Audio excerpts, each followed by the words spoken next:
마귀에게 소속돼 있다고 성경에 써 있거든요. 마귀, 거짓말쟁이 아비인 마귀에게 소속됐으니까 믿지 않는 자들도 거짓말이 그냥 뭐 일상 언어예요. 그죠? 속이고 거짓말하고, 그죠? 세상이 다 거짓말을 일삼을 때에도 하나님은 끝까지 당신이 하신 약속을 지키시는 분입니다. 세상은 그래요. 세상 인분 마귀에게 속해 있기 때문에. 근데 메시지 성경으로 제가 나누도록 하겠습니다. 메시지 성경이 되게 쉽게 잘 써져 있거든요. 그래서 메시지 성경으로 말씀을 나누도록 하겠습니다. 그 2장 17절부터 29절인가요? 29절까지는 전체적인 제목은 종교가 우리를 구원하지 못한다라는 거예요. 그러니까 유대인들은 율법을 쫓아갔고 종교를 쫓아갔고 그 유대교 자체 그냥 뭔가 그 율법을 지켜서 구원받을 수 있다는 그것에 너무 매여 있다 보니까 메시아 대신 예수 그리스도께서 오셔서 자기들의 죄를 위해 돌아가신 것을 받아들이지 않았어요. 그래가지고 율법 가운데 그냥 살았죠. 그런 상황 속에서 1장은 1장 18절 이유인가요? 이유는 이방인들의 죄. 그리고 2장은 유대인들의 그 교만한 죄. 메시아가 왔는데도 메시아를 받아들이지 않는 죄에 대해서 말했는데 이제 3장 1절로 넘어가면서 이렇게 얘기하는 겁니다. 그렇다면 메시지 성경으로 읽습니다. 유대인인 것과 아닌 것, 다시 말해서 하나님의 길에 대해 훈련받은 것과 그렇지 못한 것은 무슨 차이가 있을까요? 사실 큰 차이가 있습니다. 그렇게 얘기해요. 큰 차이가 있죠. 그러나 사람들이 흔히 생각하는 그런 차이는 아닙니다.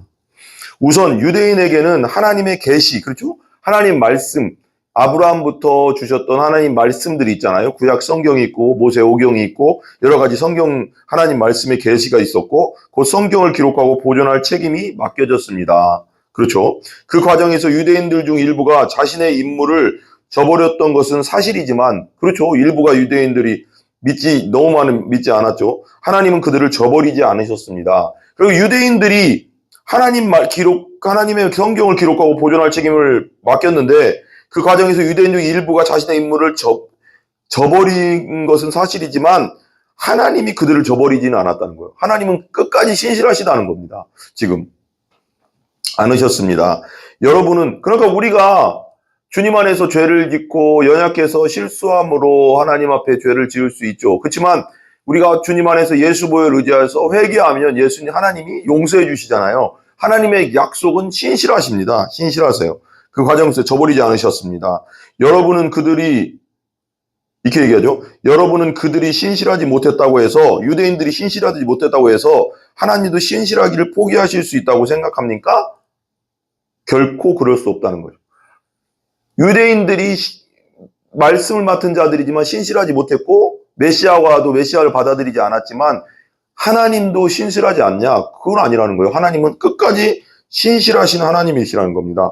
세상이 다 거짓말을 일삼을 때에도 세상은 다 거짓말이죠. 왜? 그냥 마귀가 거짓의 아비고 마귀에게 소속되어 있기 때문에 세상은 믿지 않는 자들, 믿지 않는 어둠의 세계는 믿지 않는 자들은 마귀에게 소속되어 있다고 성경에 써 있거든요.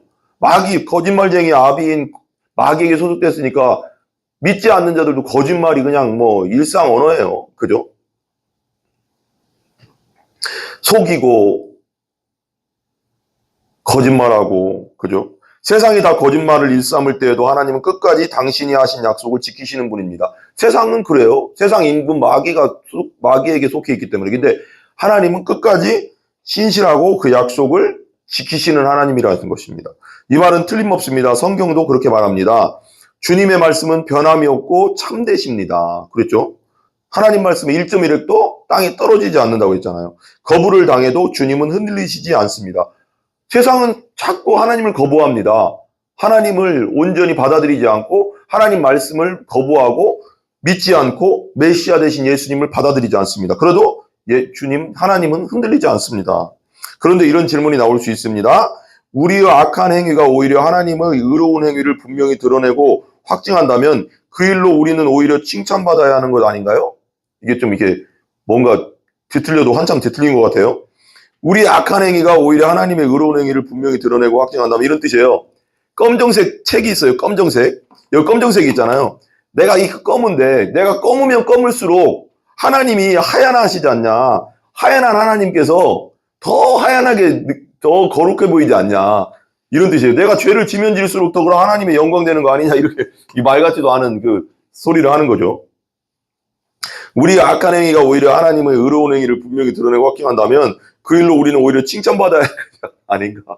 악한 행동을 하면 무슨 칭찬을 받습니까? 내가 더 검정하면 검정할수록 죄면 죄를 지면 죄를 질수록 하나님은 더 거룩하게 보이지 않냐.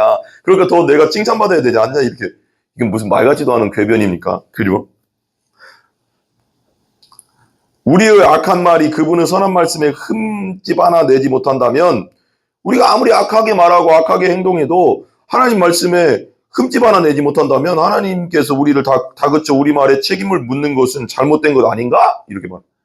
야, 이건 죄인 중에 죄인 아닙니까?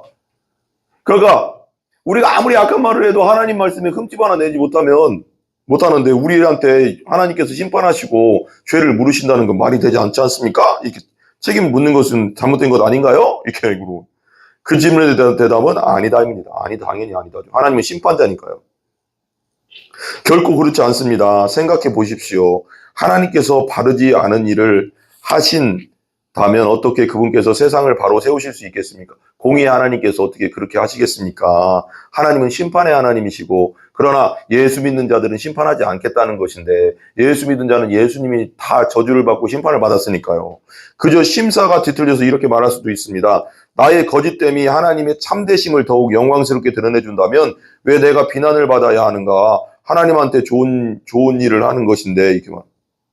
내가 거짓되게 살면 하나님의 참되심이 더욱 영광스럽게 되는데 내가 검정하게 살면 살수록 하나님은 더 하얀하게 보일 거 아니냐.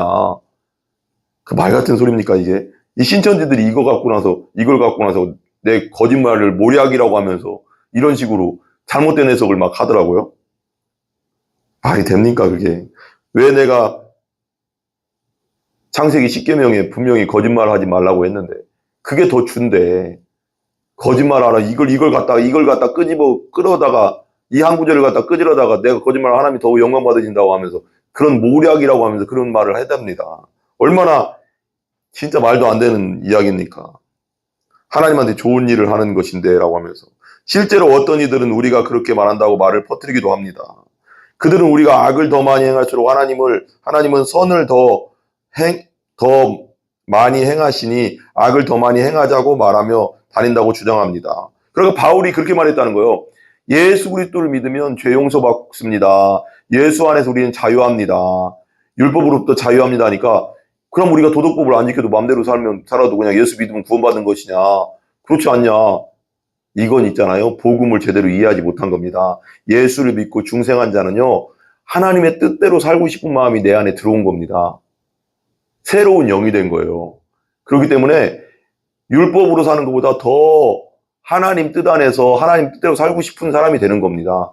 이건 전혀 이해를 못하는 거예요. 그러니까 어떤 분들이 그런 말도 있어요. 우리 교회 다니는 사람들 중에는 그런 말을 한다는 사람들이 있더라고요. 아, 내가 예수만 믿으면 구원받으면 뭐 내 맘대로 살아도 되겠네. 여러분, 내 안에 예수님이 들어왔는데 내 맘대로 사라진다는 것 자체가 웃기는 겁니다. 제대로 중생하지 못하고 거듭나지 못했으니까 그런 말을 하는 겁니다. 하나님 더 성숙해진 거죠. 이제 중생한다는 건 하나님의 마음이 내 안에 들어왔다는 거예요.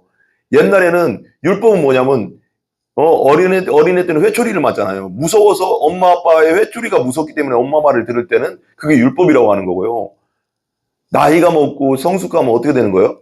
아, 내가 이렇게 하면 엄마 아빠가 마음이 아프시겠지? 그렇기 때문에 엄마 아빠를 사랑하기 때문에 말씀대로 사는 것. 그것이 거듭난 거예요. 이거 완전 차이가 있는 겁니다. 예수 믿으면 다 됐으니까 구원받았으니까 내 마음대로 산다. 그건 복음을 모르는 거고요. 중생하지 못한 겁니다. 그건. 예, 중생하지 못한 겁니다.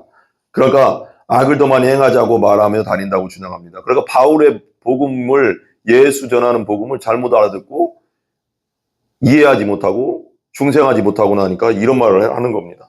이는 순전히 중상모략인 것을 여러분도 잘 아시리라 믿습니다. 우리가 복음을 알 때 제대로 알아야 됩니다. 기도하겠습니다.